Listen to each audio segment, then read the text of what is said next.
السلام علیکم دوستو، آج میں آپ کو بسم اللہ پڑھنے پر والد کی مغفرت کا واقعہ سناتا ہوں۔ حضرت امام راضی رحمۃ اللہ علیہ لکھتے ہیں کہ ایک دفعہ حضرت عیسیٰ علی نبینا و علیہ الصلوۃ والسلام کا ایک قبر پر سے گزر ہوا۔ آپ نے بطور کشف دیکھا کہ عذاب کے فرشتے میت کو عذاب دے رہے ہیں۔ آپ آگے تشریف لے گئے۔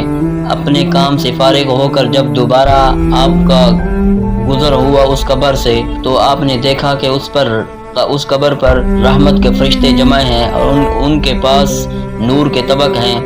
آپ کو اس پر تعجب ہوا۔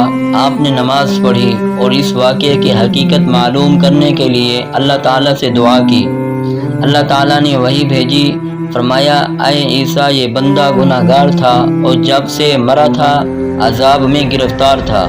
یہ مرتے وقت اپنی بیوی چھوڑ گیا تھا جو کہ حاملہ تھی۔ اس عورت نے اس کے بیٹے کو جنم دیا اور اس کی پرورش کی یہاں تک کہ وہ پڑھنے کے قابل ہو گیا۔ اس عورت نے اس بچے کو مکتب میں بھیجا۔